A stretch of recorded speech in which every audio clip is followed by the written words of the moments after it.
Hey everybody, it's Kevin Davis with Team Element. Here doing a deck profile from the past weekend at Charlotte. Went to a celebration. Played in an open pod, went 6-1, came in third place. So I'm going to go ahead and get on with the deck profile. It's nothing extremely special, but I took Hirudegarn. Everybody knows what he does. Old leader, been around for a while. Basically, you just pitch a battle card, draw two, and he swings. Great way to keep advantage. Great way to just get rid of those dead hands, make your hand playable. When he awakens, he untaps 2 mana. And when he swings, if you got 4 mana, they put a card on top of their deck and you draw a card. So on with the deck. We're going to start with the overwhelms I went with. I went with 3 Banisher Fu, Dimensional Banisher Fus. I did this over Mass Saiyan. I was a little concerned with the green Broly. In fact, I did have a hard matchup. That was probably my hardest matchup all weekend was the Mono Green Broly. But you'll see here in a second. I'll tell you the combo later on. I was able to beat 2 of the 5 that I played all weekend. It is a very tough matchup. It just is what it is. I got to figure something out. I don't know if I'm gonna keep running this deck, but I'll tell you the combo later on. But 3 Banisher Fu. I ran 1 Mira. This is for my Janima matchup. Great way to end the game. Double strike it with the Champas later on. I'll show you those. Alright. Real quick, I did run a 1 Godstrike Beerus. This card helped me twice all day. I'm probably not going to keep it in the main. It's definitely going to be in the sideboard for sure. The deck that it saved me from was the Height of Mastery Yellow Broly.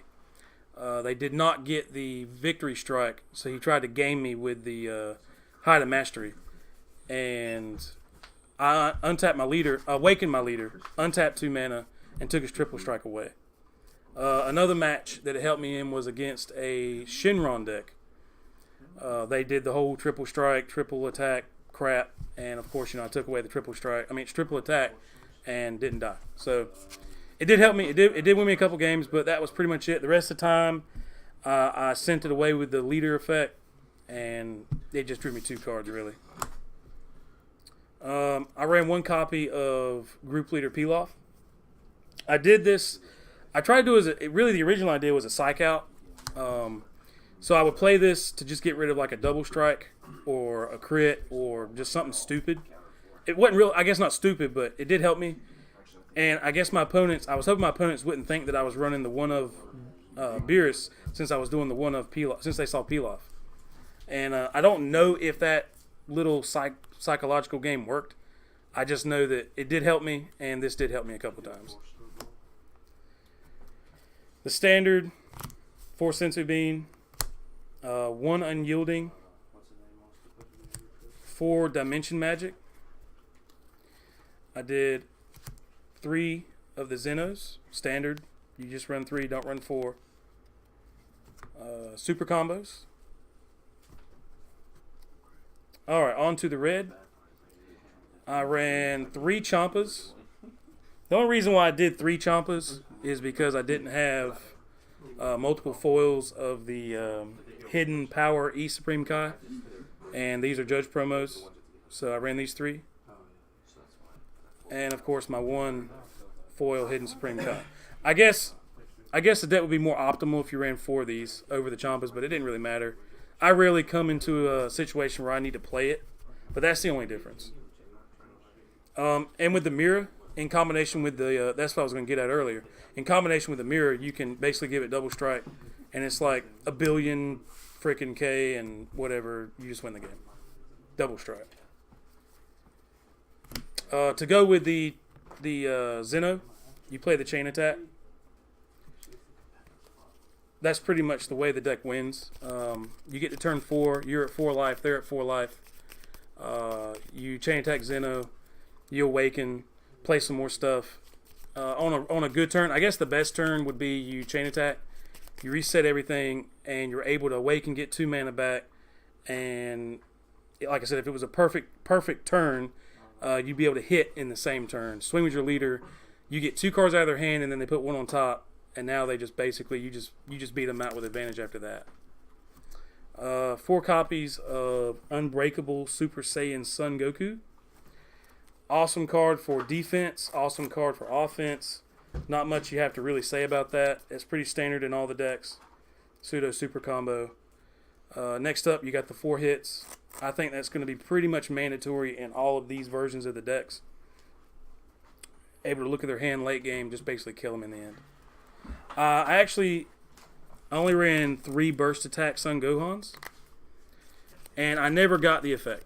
I may have got the effect once all day.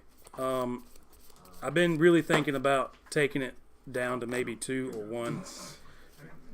I just really, like I said, I just never really got the effect. There was a couple times where I guess the crit mattered, but other than that, it was just a red card, 3-drop crit. It really was nothing special. I only ran 3 of the 1-drop intensifying power trunks because honestly, turn 1 I'm not going to play it and swing anyway. That's kind of a waste of a mana, waste of this card. They're just going to kill the card next turn anyway. So it's only good for 1 crit and you're taking a life. The only time I ever played is if I got a double strike Champa or East Kai in my hand, so I can get that double strike crit. And with the way the deck draws, I'm going to see, if at 3 I'm going to see it plenty. In fact, I rarely ever tap 2 mana to evolve anyway. It was never, the evolve was never really needed. I ran 3 copies of Kaba. I actually loved running 3 copies of this. This was the MVP of the day. I played against quite a few Janimbas and quite a few decks that just needed to kind of set up for a few turns. And I was able, especially against Janimba, this deck has an awesome matchup versus Janimba. I can come out swinging double strike turn 1 with this, or my first swinging turn. And then the next turn I can come out with this, give it double strike, pump it up. I mean, I can really throw in some damage quick, make it to where when I chain attack Zeno, they're at 4 life and I can just beat them out. 3 copies of Digging Deep Vegeta. This card is awesome in this deck. Helps you awaken. I did play it a lot. I do not think it ever won me a game per se. But awakening, getting that 2 life, because some folks, especially Janimba, they don't want to awaken you. They want to kind of stall you out at 5. And it just kind of forces that to happen. You can kind of get in there, waken up, start rolling. It is 20k swinging twice. They do have to combo twice, not take a damage. Like I said, I don't think I ever swung with this card for game, but probably playing it in general has helped me win the game. And that is it for the main board. I'm going to go over a couple sideboard things. Nothing crazy, but I just want to kind of tell you the strategies of some of the cards I chose to run. This deck pretty much auto loses to Cold Bloodlust, so I side decked 3 minus kill zones. I love this card. It wins me tons of games when I side it in. A personal side deck choice, when I told you I was going to go over a strategy, reason why I ran Dimensional Fu in the main deck over Mass Saiyan, is the Broly, the green Broly actually pretty much beats me every time. I just, for some reason, I can't get a handle on it. So as an idea to try and beat it, so they go into the 6-drop, or you force them into the 6-drop. You play Banisher Fu, you warp it, it can trigger its effect for them to play the 8-drop. They discard 2 cards, they play the 8-drop. Then you play this card. You tap 2 mana, Father-Son Gallic Gun, and you put the 8-drop back in their hand. And now they basically got to start over, and they're down a 6-drop. The couple of every match that I played over the weekend when I did these 2 as a combo, it actually did prolong the game and give me a chance to try and win. It did. Most of the games that I lost against Green Broly, we both were at like 1 or 2 life. It came down to like 5k or so. They were really close games. And without this combo, I wouldn't have stood a chance at all. I promise you. They would have just rickrolled me the whole time. Even though I didn't win most of the matches, I didn't lose, just absolutely get blowed out. So I'm definitely keeping this and this. These are 2 really good combos. I think I never got to play against Prison, but my mind is set on that. I bounced back the 8-drop, and now I can play cards, and they got to discard 3 more cards along with a 7-drop to get the 8-drop back out. And hopefully by then I've got a second one, and we just keep making Prison just sort of sit there and cry. Against Janimba, to help me with the matchup against Janimba, I side in 3 of these. So the whole game, you basically, once you get 1 in your hand, you're good to go. you let Janemba mill off, or you combo with it, or you send with your leader effect. You send the second one you draw.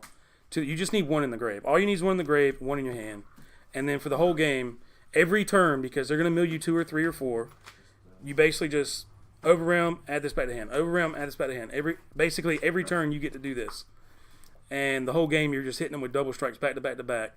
Then when you think you can go for game, like you play a hit or something, you see their hand, you know they're not going to survive this turn, you know you're going for game, you can play this. Instead of grabbing its second copy, you grab like a super combo, or you grab the Champa to double strike something or whatever, and it helps you go for game because you got the hit double strike, you got this double strike, you make your leader double strike. If you got anything else on board, say digging deep or something, it's just more attacks, you just go for game. So the whole game you just basically loop these over and over and over and over.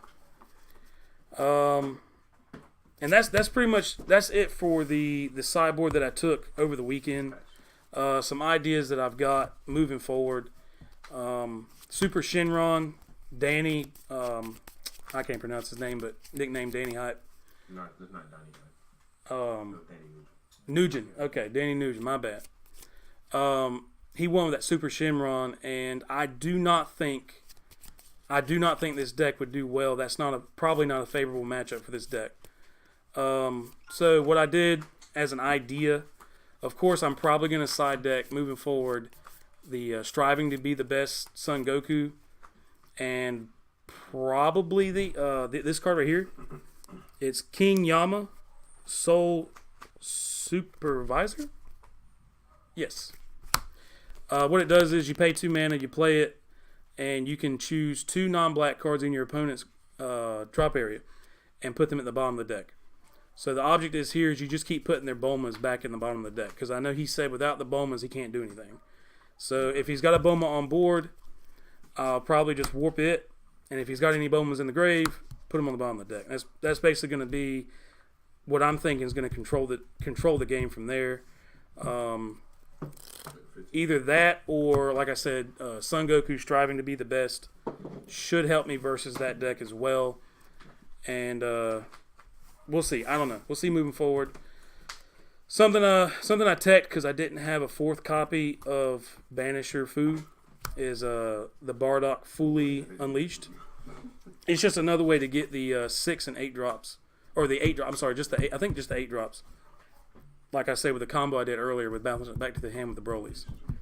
So anyway, that's pretty much it. Like I said, placed 3rd and had a great time. It was honestly the best event I ever went to. I've been playing card games now for at least 15 years, maybe longer. And this is by far, this was the best event that I ever went to. ARG did a great job. It got me super hyped for playing this game again, and can't wait to go to the next event. So, all right, well, guys, thanks for watching the video, and you have a good one.